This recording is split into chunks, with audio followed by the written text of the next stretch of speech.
किसे कहते हैं लखपति? जिस पर पैसा होता है।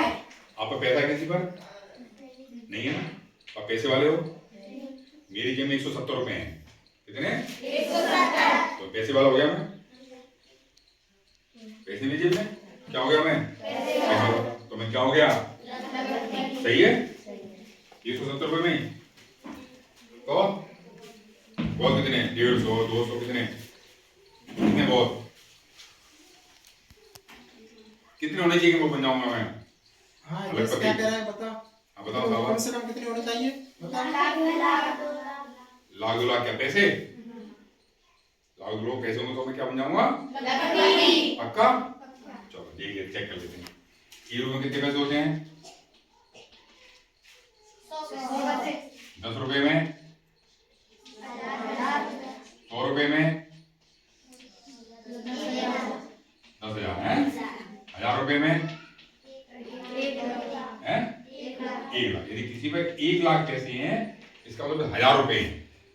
तो मैं जेब डोल ली, 5 में दोनों डोल लिए उसको। कितने हो गए? 1000 रुपए हो गए, यानी 1 लाख पैसे हो गए। तो मैं लखपति हो गया। अब तो हो गया 1000 रुपए में ही। तो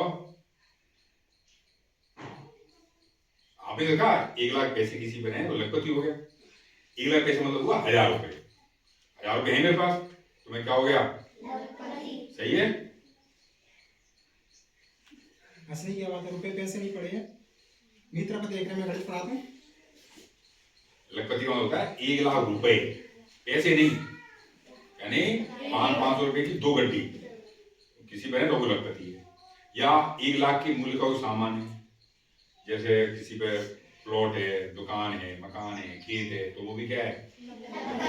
ट्रक है, ट्रैक्टर है, कार है, महंगी वाली मोटरसाइकिल, तो भी क्या है? सोना कितना भाव है? 80,000 रुपए का लगभग 10 ग्राम। किसी को 15 ग्राम सोना भी तो वो क्या हो गया? चांदी क्या भाव है? 80,000 रुपए किलो है ना। तो किसी को 1.5 किलो चांदी तो क्या हो गया? वो क्लियर? ऐसी ट्रेन आती है 80,000 की आती है। अब 1.5 में तो लखपति हो गया है ना। 1.5 में जाएगी, 1.5 में तो फिर कभी हाथ में 1.5 में तो आएगा। भैंस होती है 1 या 2, 2 भैंसे या 3 भैंसे तो वो भी लखपति, ठीक है ना। एक शब्द होता है अर्ध। अर्ध माने क्या होता है? तो ये नहीं अर्ध वाली परीक्षा थी आपकी, तो ऐसी अर्ध माने क्या होता है? अर्ध माने आधा। तो हम कहें अर्ध लखपति, यानी कितने रुपए? कितने रुपए? तो कितने रुपए पूछ रहा हूं? लखपति माने 1 लाख रुपए, तो अर्ध लखपति माने कितने रुपए? 50,000।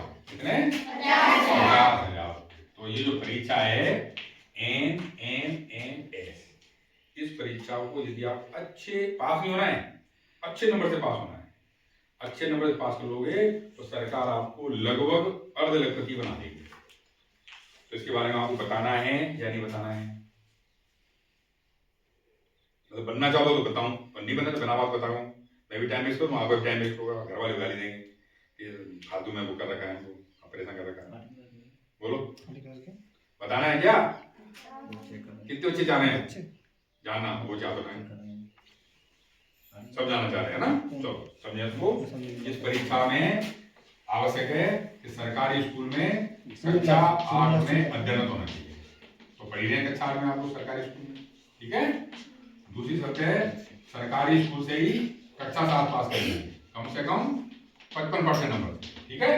SC ST को तो 5% की छूट है, यानी मतलब 50% नंबर, इससे कम नंबर नहीं होनी चाहिए। इससे कम रहेगा तो परीक्षा में नहीं बैठ पाओगे। तीसरी शर्त है माता पिता सबके होते हैं, सबके होते हैं क्या? उसके नहीं भी होते हैं। तो चाचा चाची हैं, ताऊ ताई, बाबा बाबी, बाबा अम्मा, दादा दादी, नाना नानी, बुआ फूफा, मौसा मौसी को होता, वो उनका देखभाल करते हैं। गार्जियंस होते हैं, गार्जियन होते हैं, अभिभावक। तो माता पिता या अभिभावक, उनकी जो वार्षिक आय है वो 3.5 लाख रुपए से कम होनी चाहिए। तो सामान्यतः सरकारी स्कूलों में गांव में पढ़ने वाले बच्चों के माता पिता की वार्षिक आय 3.5 लाख से कम होती है। क्या होते हैं? किसान या मजदूर होते हैं। सरकारी नौकरी वाले नहीं भर सकते फॉर्म इसको, ठीक है ना। तीनों शर्त लागू हैं तो फॉर्म आपका स्कूल से भराया जाएगा, कहीं नहीं जाना बाहर के साथ जहां जाना है, किशोरी जाना है, कि साहब बसरी जाना है, फॉर्म आपके स्कूल से ही भराया जाएगा, ठीक है ना। फीस है नहीं कुछ। परीक्षा में क्या आएगा, परीक्षा में 2 पेपर आएंगे आपके, एक का नाम है स्टेट, एक का नाम है नेट। स्टेट का मतलब है शैक्षिक योग्यता परीक्षा और नेट का मतलब है मानसिक योग्यता परीक्षा। शैक्षिक योग्यता परीक्षा में कक्षा 7 और 8 के विज्ञान के प्रश्न, गणित के प्रश्न और सामाजिक अध्ययन के प्रश्न आएंगे, तो तैयारी अच्छी करो। मानसिक योग्यता परीक्षा में कुछ चित्र हो सकते हैं, कुछ अंक हो सकते हैं, उसकी तैयारी के लिए परीक्षा के पुराने पेपर देख लो, बाजार में किताब मिलती है उनका अध्ययन कर सकता है। तो किताब लेने का अर्थ ये नहीं कि पास हो जाओगे, मेहनत करनी है आपको, ठीक है ना।